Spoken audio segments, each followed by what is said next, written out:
it's we don't know that is how this pandemic, this COVID-19 pandemic, we are going to contain it, and whether this vaccine will be very efficient in containing that one. Delta variants, which has been reported across the world, it has become really a great concern. The second, third, and fourth waves we are anticipating. So that's so we cannot predict this future in a very scientific manner. And we don't know any other epidemic is in pandemic is in awaiting. So, but we can share some aspirations, challenges, or thoughts about the future. First of all, that's the COVID-19 pandemic. It has created a huge financial crisis, especially among the lower income countries and the lower income people. And we don't know how it is going to create what type of ramification it is going to make it.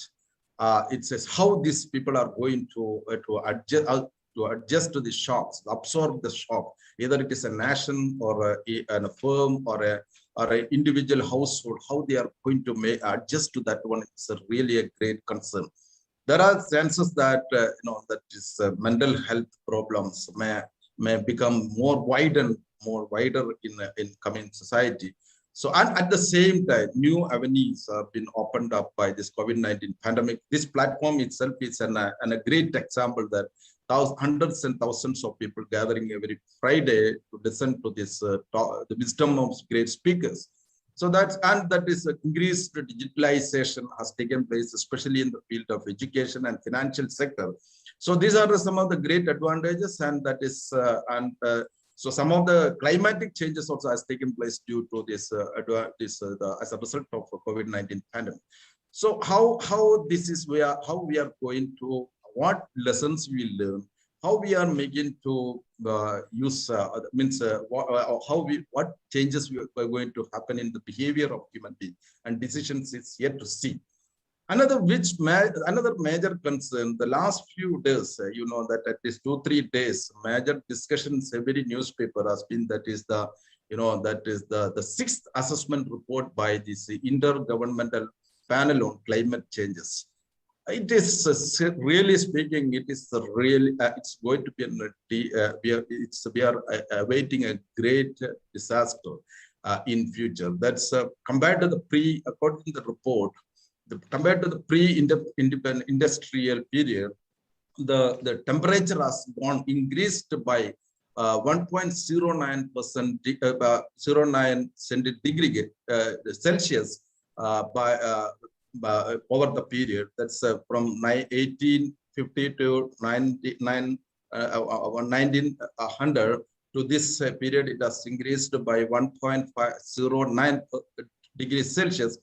And it is anticipated that if you don't control this carbon dioxide emissions, and take an appropriate steps, this this global temperature may go beyond 1.5 degrees Celsius to 2 degrees Celsius. That will create wildfires and heavy heats and the heavy precipitations, marine waves. Like lot of disasters are anticipated. It will definitely have a huge impact on the human livelihood also, because it will definitely affect our agriculture productions and the human existence, and different sorts of diseases which all may come up, might be the result of this increase in temperature. By 20 that is 2100. That is if it goes that 2% increase in the global temperature. So we can't say that what will be the fate of our future generation, our children and our grandchildren and all. What will be their fate? I think that this is one of the major concerns than this, it is not the COVID-19. This is the growing or increasing global temperature will be the major concern for all of us. And every one of us has to contribute to that one. I think that the bigger nations and bigger people and, everyone has their own role, but the Paris Agreement and all, even though it is there, that we have been talking much has not been done, and responsible people have been actually keeping a stone-walled approach. That's they were not being very concerned about this one. I think that each one of us can contribute to that with the reduction in the carbon emissions, or at least, that is increasing our green investment.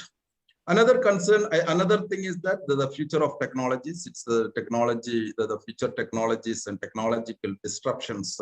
Now the period is machine learning or artificial intelligence, Internet of Things or blockchain, digital and cryptocurrencies. This is actually, as now it has become a reality. So that now that's almost all things has been taken over by the machine learning. The human being has been replaced, and human intelligence has largely been artificially created. So how we are going to cope up with this situation, or how we are making use of this situation, whether we are going to increase our human consciousness to defeat this artificial intelligence. These are some of the serious questions which we would like to ponder upon. Here, another thing is that it's immediate concern along with the climate change. That is the increasing Taliban aggression in our neighborhood. That is in Afghanistan. That is that Afghanistan is considered as or called as the graveyard of empires, and that is the Afghan National Army and Afghan police, national police, are far behind the capabilities of Afghanistan, the Taliban. Within a couple of weeks, sometimes they may be able to capture Kabul also. The question is that whether they will be leading further towards Pakistan. And of course, when we have seen that when Taliban gets strengthened, actually simultaneously that is the IS team and this Al-Qaeda also may take their own ground. So how it is going to make, at least to India has to be more concerned about that one, because it has more vulnerability to such things. And I know one more thing, I think that is how we are going to face, especially when we celebrate 75th this Independence Day. I think that is India, as far as India is concerned, we have done a lot. We can say that during last 74 years, we could make we have one of the vibrant, largest democracy in the world. When this one of the that is the icons of democracy, when they have faced such a crisis last January or so, that is leading to this march towards its capital and all that situation. This developing country has shown that such a vibrancy, such a smooth transfer of power and all. That's every Indian can be proud about it. And many things, we are one of the largest producer of milk and second largest producers of rice and wheat and all. So we can say that we are done, and we have one of the largest producers of remote sensors, satellites. So we have done a lot of things during last 74, but a lot more to be done. That is to address some of the chronic issues which India has faced. How we are going to face that one, how to go to plan it out, it's also very important thing. I consider among all these things, one of the greatest opportunity for the world is that world is young in many sense, especially the developing countries. At least 30% of its population is below the age of 14. So how we are going to convert this demographic bulge into demographic dividend, especially for India, is the 1/3 of its population is below the age of 14. That means around 40 crore. How will really convert this demographic bulge into demographic dividend? That will make whether this country is going to be a powerful country or it is going to be a country with a lot of liabilities. So in this sense, I think that the Mission Better Tomorrow, it's most of its activities, hope, this ORCs and then sweep programs and all. These are the right direction to in an effort to, at least in a simple way, to convert its demographic dividend to demographic bulge to demographic dividend. The next one is that as an individual level, how it is, how we will be agile, how we will be flexible and capable to cope up and negotiate through these changes which is anticipated in the world. Also makes will decide whether we are going to lead a happy and a successful life or not. Thank you so much, and I know that I used to listen to Sreenivasan sir very often, so sir has to say more, and sir is really an authority. Some people, once they get retired and they will be generally be only in, that is may not be that much updated of their version. I think that sir may be more updated than when he was in service. So really, because every now and then he gets, and it's as far as Mallus are concerned, his foreign affairs talk in Asian at this news, it's one of the richest experience which everyone of us can have. Thank you so much, sir, once again for joining us. Thank you so much. Thank you. Thanks to all of you. Thank you, Vijayan. Very kind of you. Thank you, Vijayan, sir. Yeah. Hi. Thank you, Sreenivasan, sir. It's indeed an honor for us to have you here this evening, and it's a pleasure for us speaking with you this evening. In fact, as Shakespeare said, right, when sorrows come, they come not single spies, they come in battalions, right? I think the life has been disrupted at every single level, right? Be it at the national level or at societies have been completely transformed.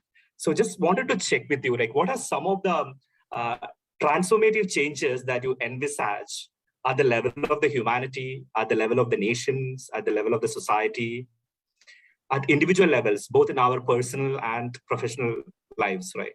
Life has been completely disrupted. So what are your thoughts around that? Thank you very much for that question.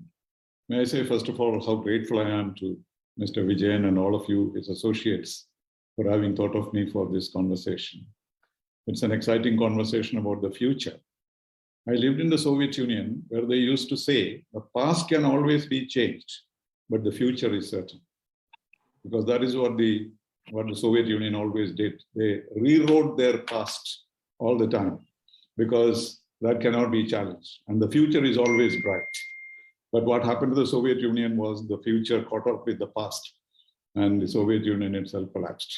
So, but speaking of the future, Mr. Vijayan was saying was difficult. But I would think that it is easier, because nobody is going to challenge me 10 years later whether I was right about what I said today.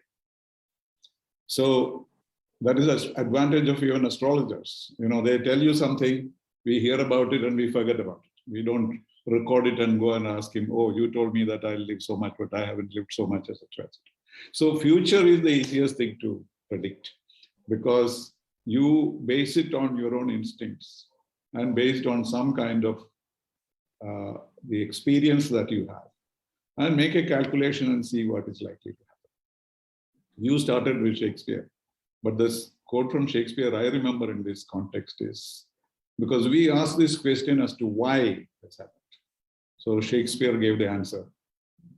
The flies to wanton boys are we to the gods. They kill us for their sport. There is no other explanation for it, because gods kill us for their sport and we are just victims of it. But the changes that have taken place in the last year and a half were unprecedented. Mr. Vijayan again quoted Yuval Harari, who is the greatest thinker of the 21st century, historian of the future. So it's always delightful to read him. And he said at the Davos meeting in 2019 that the world will not end by a nuclear war or by a pandemic. True. But the tragedy of the human beings is going to be that human beings will become worthless on account of the progress in technology. True. If a machine is able to tell you or tell the President of the United States what to do every 2 minutes, you do not need a President of the United States. They all become surplus. So that was what he had predicted. But within months, it changed. Even this great historian, great visionary, got it all wrong. Now we survive because of technology. We would not have been able to talk to each other. As in the old days, we used to travel around the world and talk to people, etc. But in the present context, what would we have done without technology? Technology has become a source of human activity. It has never been so much a part of it.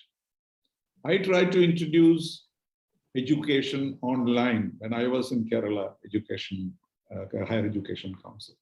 Nobody cared about it. They all said that, you know, a university without bricks and mortar is not possible. Even if it is possible, it is not desirable.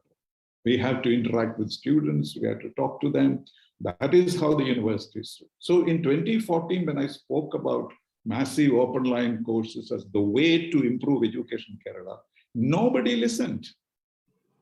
If we had started at that time, and that's a norm now, right? I think well organized, so well organized. And it's a norm now. Technology is not an enemy. That is the biggest thing that has happened in the last 1.5 years. Only technology can rescue us from the present situation. So what would happen? Nobody knows today where this pandemic will take us. Nobody knows today that what the world would be like after it has been eaten by the pandemic. What would be the population, the demographic situation of the world after this is over? And more than anything else, we don't know when it will be over. So what has happened is that the humanity has the ability to adapt itself to any adversity. And the idea that there is positivity and possibilities. But look at the word positivity itself. When Mr. Vijayan invented this phrase, he never thought that positive would be negative. If you want to wish somebody well, you say, please stay negative. See, the world has changed already. So we are moving into a new norm about which we have no idea how it will develop. But we know that the human spirit will prevail. We know that we will be able to adjust itself to human spirit. Yeah, that's the point where I wanted to dwell a little. One more word about the pandemic. There have been bigger disasters in history.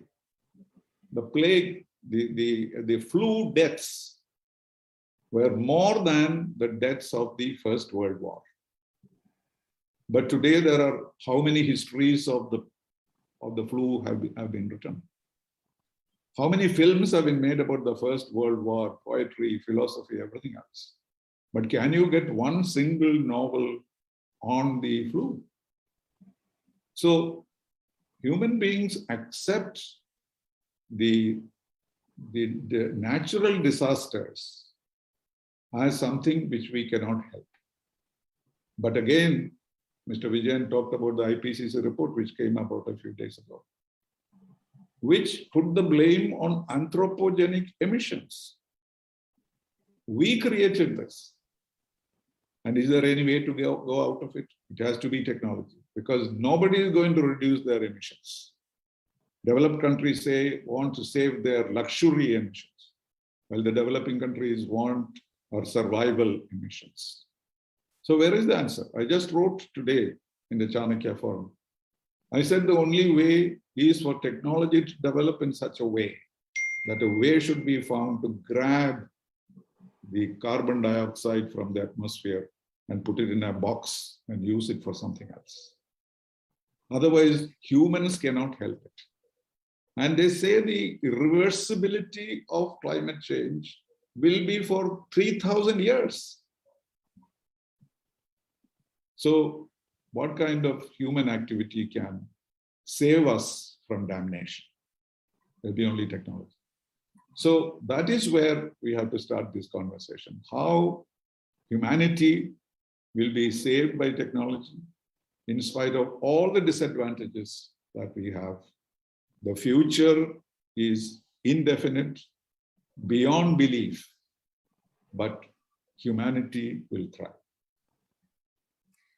In fact, that's precisely the point where I wanted to delve a little deeper into the point, right? I mean, I think I have read somewhere you yourself mentioned that we are living in an era where success has become synonymous with survival and vice versa, right? That's a sad situation to be in, right? Like, but yeah, and even psychologically, I think people are facing a lot of traumas, and I mean, I see a lot of people talking about mental wellness, and top-tier consulting firms are extending a lot of, I mean, for person at every level of a person belonging to every stratum of the society.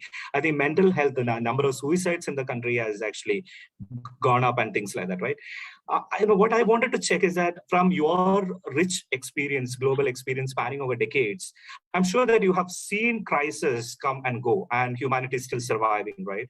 So what are some of the qualities and how do you actually see this? Like, so what are some of the human qualities that have helped people navigate through this crisis and help them survive this crisis? Like, so how do you see that? Like, so what are some of the things that as individuals we should look forward to cultivating, right? The human traits. Well, the most important development which I have seen with my own eyes, which I thought would change the world, was the 9/11 bombing in New York. It was incredible that should have happened. But the prediction about that is supposed to have been done by the famous astrologers and others, that two metal pieces will come and hit and destroy the capital of the world and things like that. So there was some kind of a prophecy by Nostradamus, yes. But at that time, all of us wrote and all of us said, the world is going to be changed beyond recognition. Wars will be no use. Nuclear weapons will be of no use to protect yourself. 10 people with nothing but knives and forks made the superpower of the world, go on its knees. 54 times they can destroy the earth, but they could not save those lives which were lost by a human action. But look at now, how many people think about it? We have accepted everything. We have accepted that you have to go to the airport 2 hours earlier, possibly with your clothes in your hand rather than worn, because you are going to be stripped there and spend time there. We accepted all that. Initially, it was all a big shock. So I used to say, oh, I'm not going to travel anymore. This indignity. Same here. Now we are doing the same thing. Now I don't want to travel because I don't want to travel in an ICU-like atmosphere. True. But a day might come that we'll accept it. So humanity is some kind of a stubborn species. We don't change very much. We adapt ourselves to the so-called new norm. And 9/11 is almost forgotten. You go to the 9/11 museum in New York, and you will find that the security is tightest in that museum. They are protecting the monument of human disaster and the tragedy.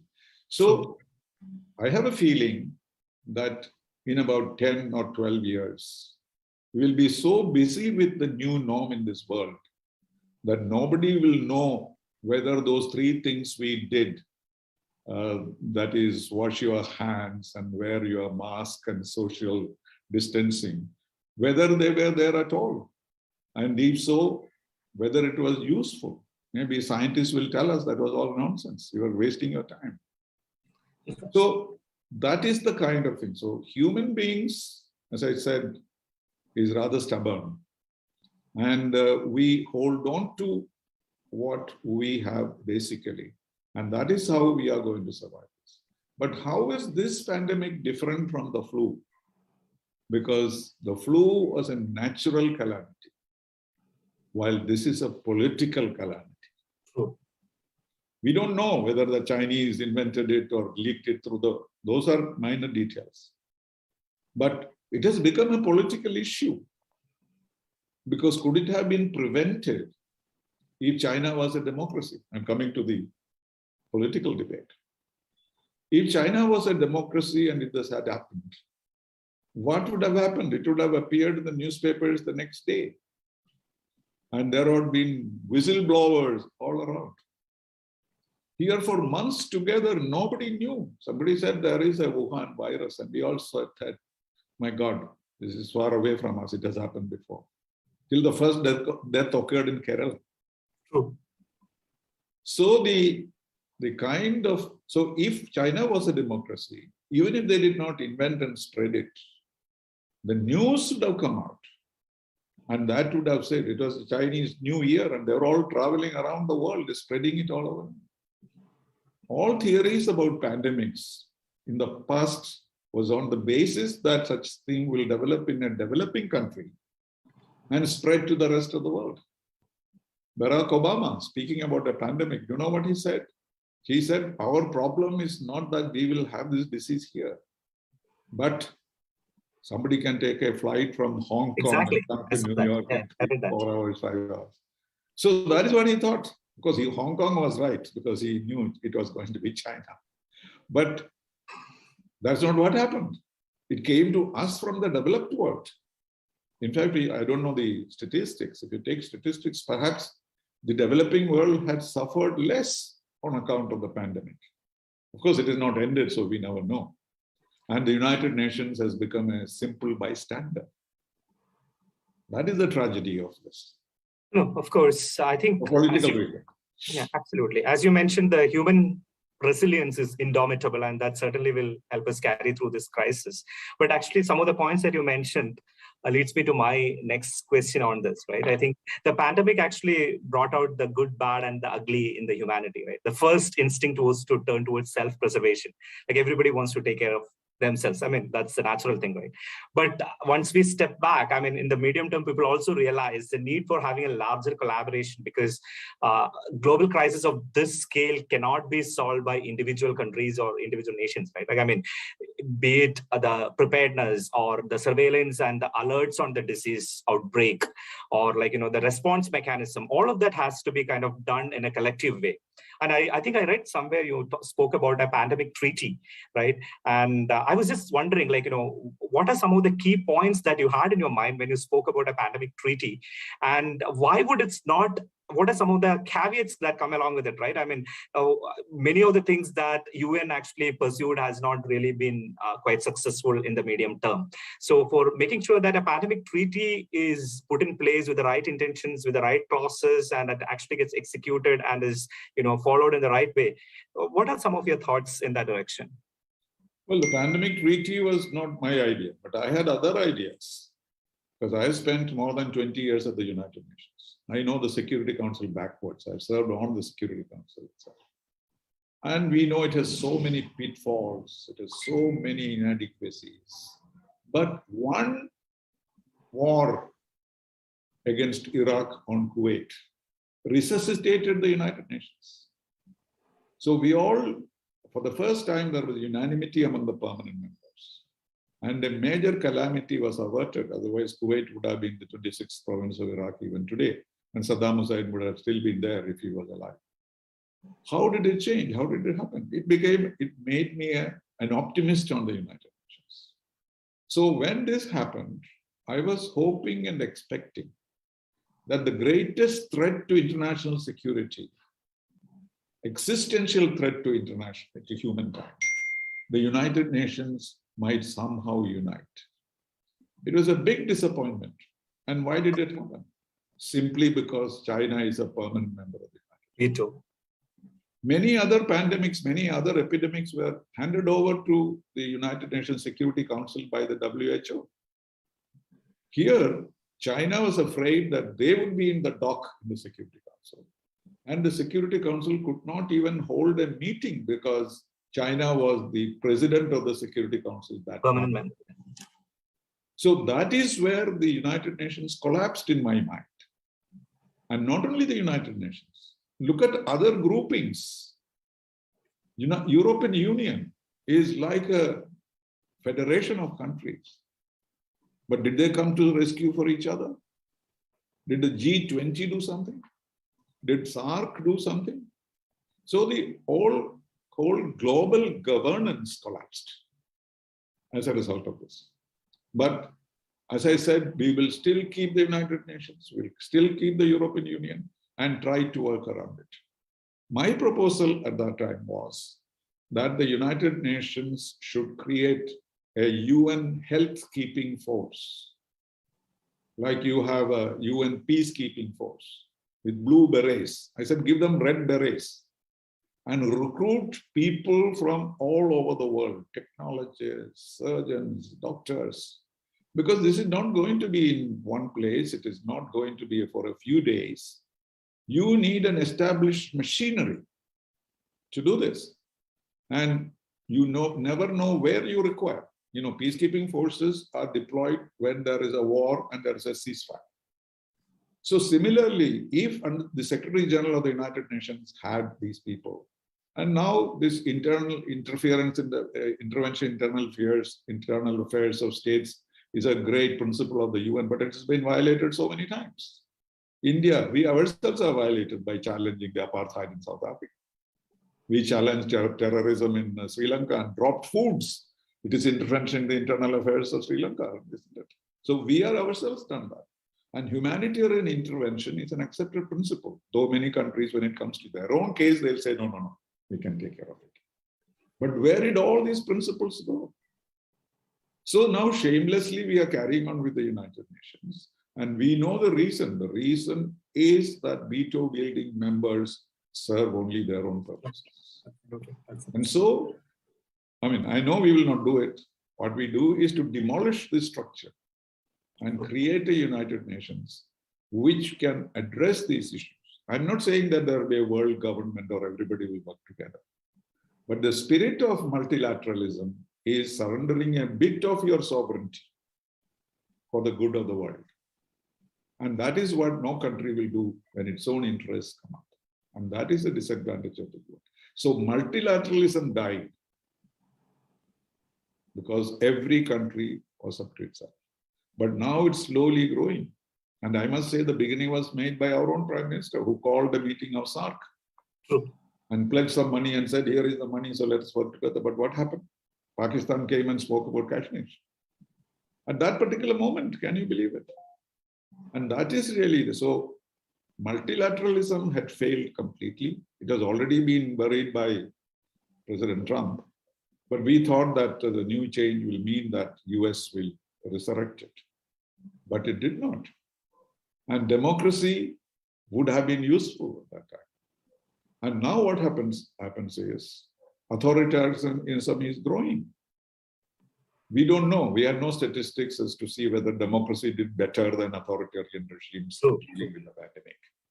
But there is a feeling that you need to crush down on people. You have to be authoritarian to control this for the good of the people. And that means you destroy your democracy. Somebody sits somewhere and takes a decision that there will be triple lockdown day after tomorrow on one basis. They don't even listen to the doctors. Why can't we cancel Onam celebrations altogether and ask Mahabali to come next year? We don't do that because you need your votes. Why can't Puram be cancelled?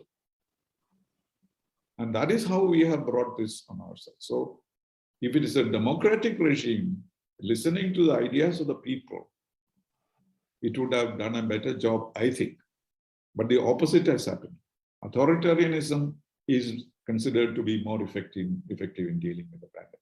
And that's a fact.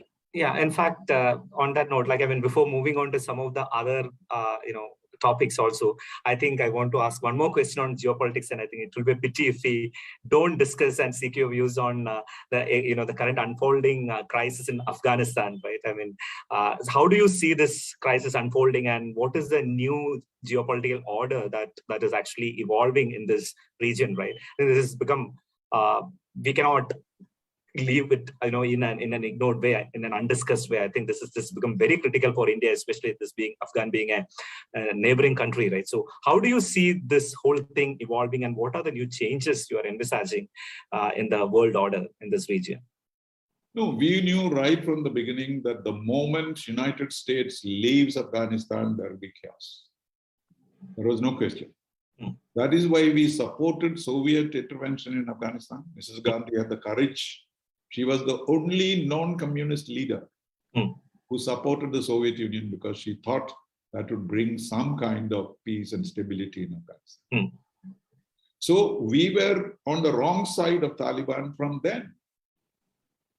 Then, because Soviet Union, everybody opposed Soviet intervention, but India in the United Nations, the only non-communist country to abstain on the vote on Afghanistan. And the whole world condemned us. But she had the vision to know that Afghanistan is such a society where some controlling or balancing force has to be there. Then, when Soviet Union left, and the United States made it a point to argue with us, our relations with the United States deteriorated so much. Ambassador Narayanan used to call me and say, please send me one sentence spoken by any Indian leader asking Soviet Union to leave Afghanistan. I couldn't find a sentence. We will say all countries should leave other countries, things like that. And Mr. Narayanan had no way of defending himself. He was ambassador in the United States. But they created the Taliban, Americans created the Mujahideen, and forced the Soviet Union out. And the next day, chaos started. Of course, Najibullah was there for a few years, and 96, that changed. Because we supported Najibullah, so again we are against Taliban. Correct.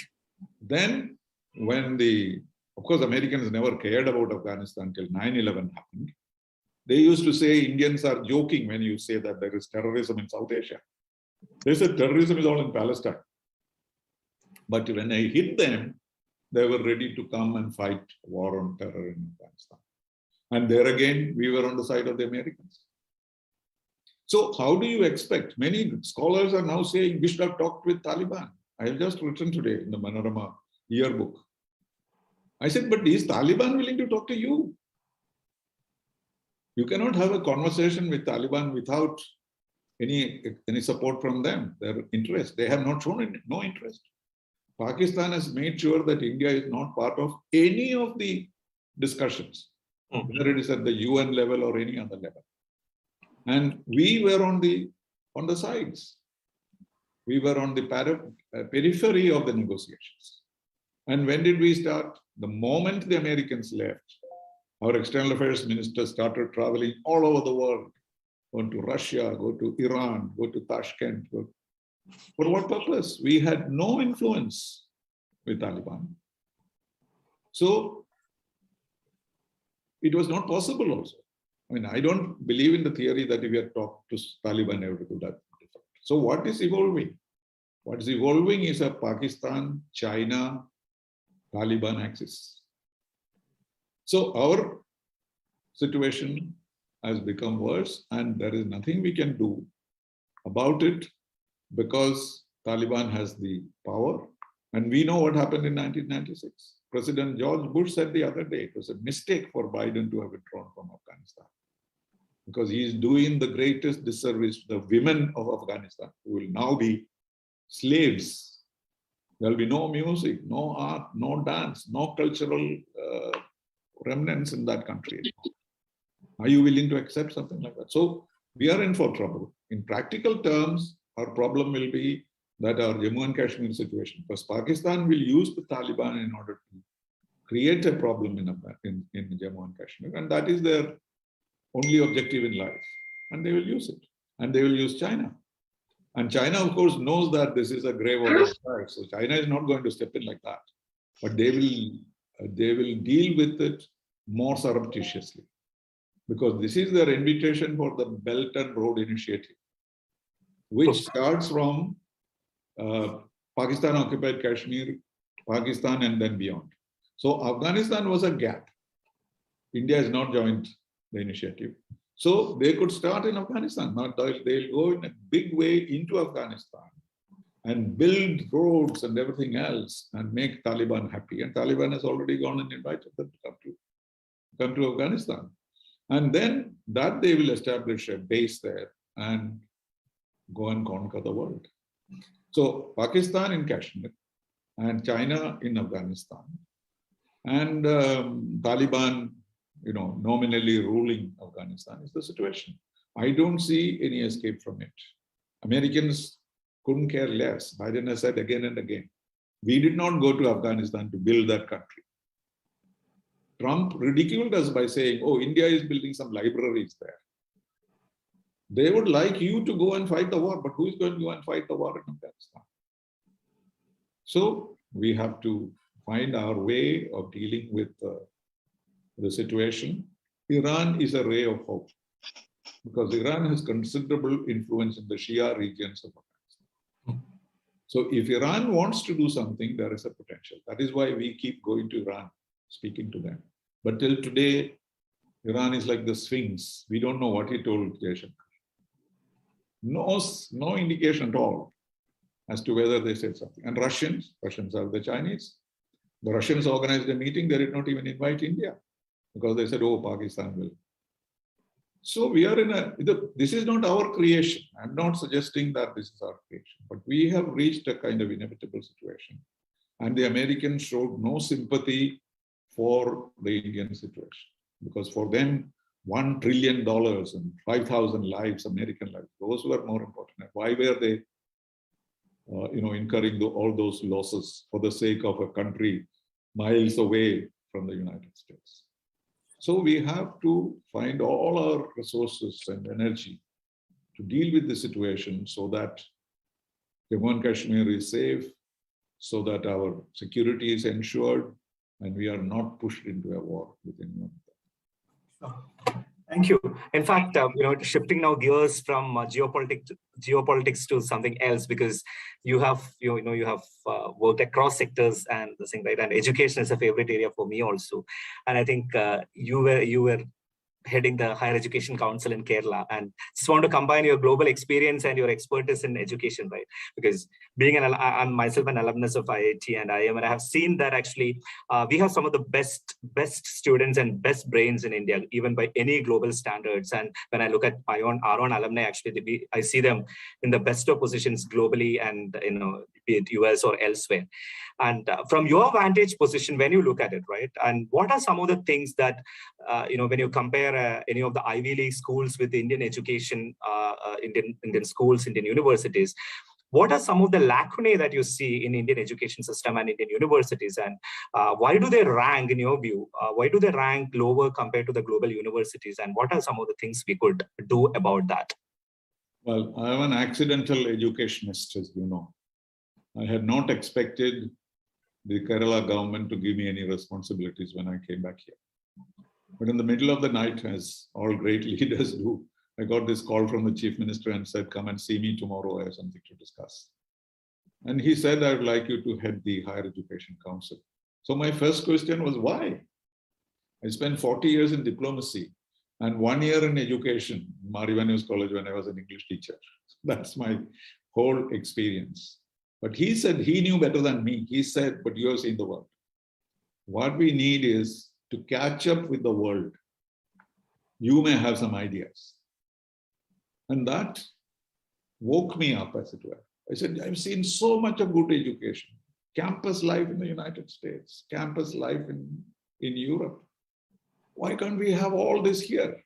So I was highly energized, electrified, and I had very good, able academicians. I have no academician, vice chancellors, everybody. And we worked out a beautiful plan. Beautiful, what shall we say, a pathway to modernize education in Kerala. We submitted 20 reports with 20 major recommendations, and only one was implemented in my 4.5 years. That is creation of 20 autonomous colleges in Kerala. Autonomous colleges were introduced in India many years ago. And if you become an autonomous college in 10 years, you can become a university. None of these attracted us. And we refused to have autonomous colleges. And thanks to the determination of Mr. Oman Jandi, we were able to bring it about. But when the government changed, the enthusiasm is lost. No more autonomous colleges.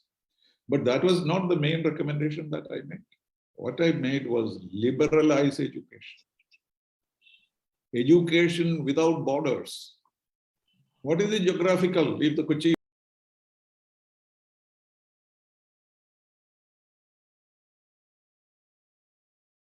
University can behave only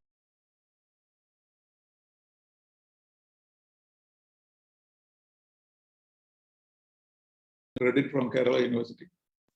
As though we are two different countries.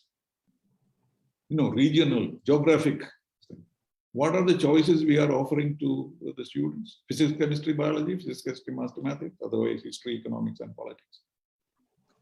Is there such an education system anywhere? Are there affiliated colleges in the world? The British brought it to us and they have abandoned it long ago. What does affiliation mean? What can a vice chancellor do with 600 colleges affiliated with university?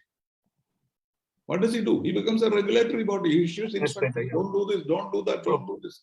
But you write to him on something of academic nature, he has no time to reply. I have so many unreplied letters from vice chancellors I've sent. Once I asked a simple question, how many of you have collaboration with foreign universities? The experience was something like asking, who killed Ravana? And the student said, no, I didn't kill Ravana. So every vice chancellor immediately was there and said, we have no cooperation with anybody in the world. Please leave us alone. So how are you? Then I said, private universities. Why not private universities? Why not foreign universities? And you know what the reward I got? I got a slap on my face physically. That is the tolerance that we have for ideas, not actions. So there are many things that we can do. And I'm so glad that the new education policy has included many of these ideas that we had propagated. Not because we were brilliant and created this and they copied us. No, we gave the education to a rocket scientist. You know, people generally say this is not rocket science. But Kasturi Rangan is a rocket scientist. So we gave it to him. And he came up with the same ideas that the academicians in Kerala had produced. The multidisciplinary universities. IITs are now going to be multidisciplinary colleges. Oh. Similarly, everything, the freedom, this 4-year degree course, which had exit points. So all these have been done in many places. You know, the open online courses. You cannot send your teachers to educate themselves. So they will teach your children what they learned of physics 30 years ago. How do you give more information? The only way is to use open online courses and make them recognized and give them credits. I pleaded with them. But they said, no, this will not happen. We have to have our own. So there are hundreds of things we can do. And I'm glad to see that many of it has been introduced in the national education policy. But unfortunately for Kerala, we are not supporting it. But hopefully something will happen. In fact, sir, I think there are some questions that have come on the way. So I will hand it over to Niranjana, my colleague, to take the Q&A session. So over to you, Niranjana. Thank you, Kaviraj sir. Good evening, Sreenivasan sir. It's wonderful to see you again. Great. Yeah. Once again, thank you for joining us today. And I think without further ado, we'll just launch into our question and answer session. Our first question comes to us from Bahrain, from Mrs. Sarah Karam.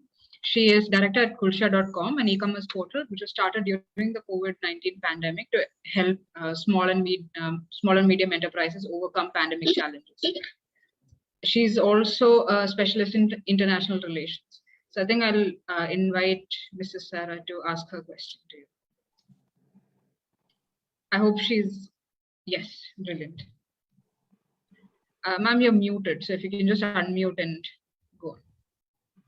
Yes, hello to everyone. Hi. Hello.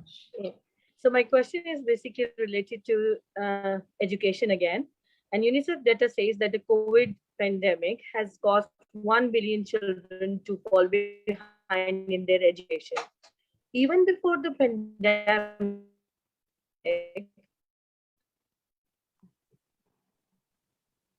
political style children, especially children from the indigenous or minority communities. Many international community, at least the basic education for every child in the world. Well, education is the most affected in terms of long-term impact on humanity. A whole generation of students might lose out on this because not going to a school and being in, I have a niece, class 3, she has not seen a school in her life. And this kind of a generation will be very, very difficult for them to learn to live with the new system. But thank God we have the technology. At least we are able to give them education in an indirect manner. And also the possibility of collaboration with various countries has also increased. So in a sense, we can say, it's wrong to say that this was a blessing in disguise in that sense. Because we are forced to do things which we would never have done. Now, there will be greater interaction, and everybody does not have to go abroad to study. You may not get a visa, you may not get a flight. So things have to come here. So our idea of not having foreign university, not having private universities may also change. So some changes will be forced on us, but in the immediate future, this is going to hurt us most. Okay, thank you. Thank you for your answer. Thank you, ma'am. Carrying on, I think second question comes to us from Mr. Shahji Philip. He's a huge supporter of POS, and he resides currently in Singapore. Shahji sir, yeah. Good evening, sir. Can you hear me? Yes. Okay, sir. I'm Shahji Philip. We supposed to share stage last year. You were the winner of the Malayali Ratna Pravasi Award in Singapore, but COVID has changed all that, and everything has been changed. Many awards waiting in different parts of the world. Yeah. Actually, we heard a lot of things. Diplomacy, geopolitics, and education. Your experience, we heard from you. It was a good opening up for all of us. We heard from your experience. But this world, I mean, currently this volatile, uncertain, complex, and very ambiguous. But the technology is controlling the world. But do you, I mean, from the as an educationist or educator, our education system have to go through a major overhaul. If you think so, yes, I mean, which way it can be overhauled so that, I mean, every citizen of the world can be better educated and better employed. Yeah, but the whole system is getting shaken up. And that is a good thing. That's all that I can say. But what will emerge out of it is something which is uncertain. So the fact that we were in a kind of old mindset, I used to say Kerala education is a 19th century mindset, 20th century syllabus, and 21st century jobs. This is what we are trying to combine. And that's not very easy to do. So because of this big flux, the big change, the shake-up which is happening, the Samudra Manthan, so anything can emerge. Amrit may come out, not only poison. So that is my hope, that the inventiveness of human beings and our ability to get over the hesitations of history. And that is how I see that this might be an opportunity. But at the moment, of course, it is all haywire, and things have to come together in a way which will produce the good results. Thank you, sir.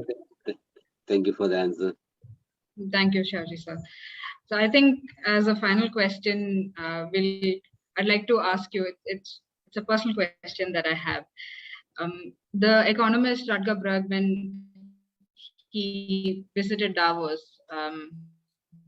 a few years ago, the World Economic Forum, and he was very surprised when he realized that nobody was speaking about income inequality and sharing, a redistribution of wealth. He likened it to attending a firefighters conference and not talking about water.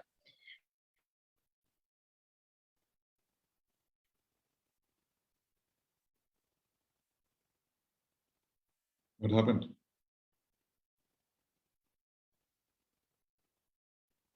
Computer hit glitch or what?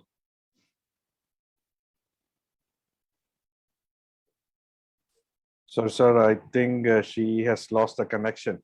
Yeah, looks like it. Okay. Well, I know. I got the question. I think. Niranjana, are you okay? Can you complete the question? Yes, I'm fine. Go ahead. Yeah. My internet fails me at the. Don't go away again. I'd love to not. Okay. If I'd like, I can repeat my question if you. Yes, towards the end of it, just complete it. Yes. So essentially, we know the developed countries are are notoriously hard to bring to the table, and to hold them accountable is no easy task. So I was just wondering what kind of struggles you've had to face to bring them to the negotiating table and hold them accountable. Well, I have long experience in the United Nations, where I chaired several huge conferences on funding of development by the United Nations. It's a tragic story, because funding of development by the United Nations, 80% of that is spent on administrative costs and salaries of bureaucrats. So, and nobody is willing to increase assistance. The basic decision that was taken long, long ago, when we talk about equality and equity and justice, etc., was that every developed country must spend at least 1% of their GDP for support to developing countries. Okay, it was an agreed formula. And I have asked several audiences in the United States, how much do you think that the United States is offering to developing countries? 1% is the desirable limit. And they all said we must be spending 20%, 30%, 40%.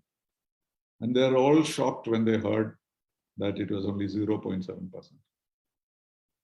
No country in the world, except some Scandinavian countries, have accepted that. And so equitable justice and the equitable distribution of wealth is not something which works in the international community, because everyone feels that they don't have enough for themselves. And the cost of administration is going higher and higher.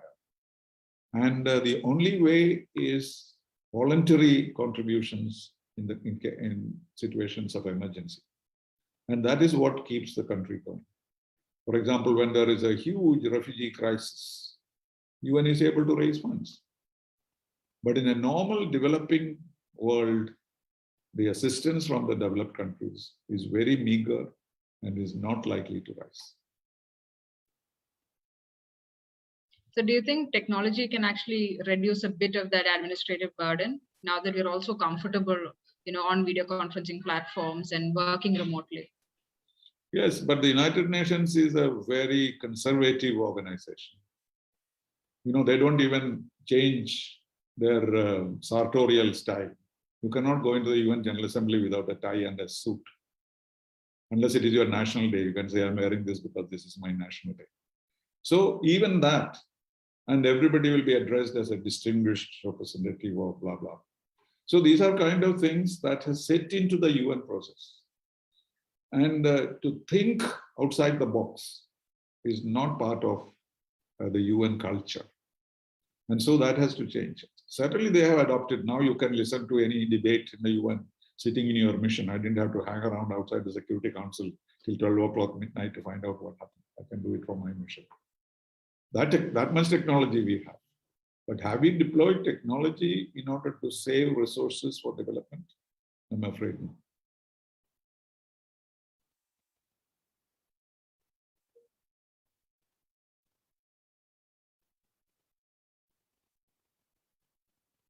Are you Sir, when the travel is open up, please remember to visit Singapore. Yes, sir, sure. I have many places. We can go anywhere once I get out of this. So, Really sorry, I'm back. The weather seems to be playing tricks on me today. But I think we are unfortunately ready to wind up our conversation for the day. At this juncture, I'd again like to thank Sreenivasan sir for sharing his thoughts and helping us get a slightly better picture of what the future holds for us. With the risk of sounding pithy, I'd sort of like to say that the human race I got from this talk of yours is that despite the roadblocks and the thorns at our feet, the human spirit will prevail. Thank you, sir, once again for joining us today. And I hope to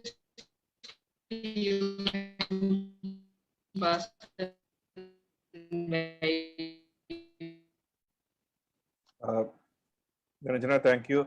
I think sir, she's having a very rough weather in her place. She's in Manipal and her connection is slightly problematic.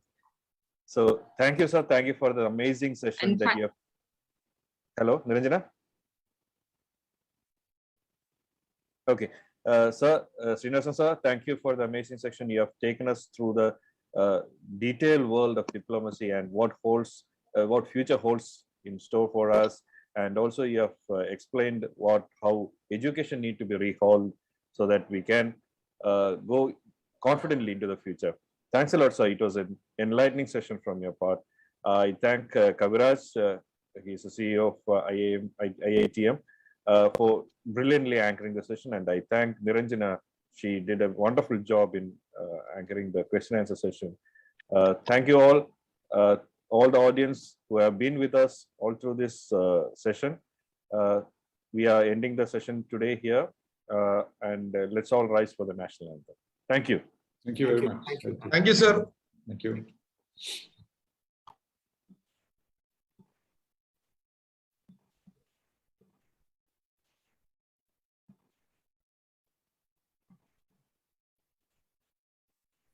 जनगण मन अधिनायक जय हे भारत भाग्य विधाता पंजाब सिंध गुजरात मराठा द्राविड उत्कल बंगा विंध्य हिमाचल यमुना गंगा उच्चल जलधि तरंगा तव शुभ नामे जागे तव शुभ आशीष मागे गाहे तव जय गाथा जन गण मंगलदायक जय हे भारत भाग्य विधाता जय हे जय हे जय हे जय जय जय जय हे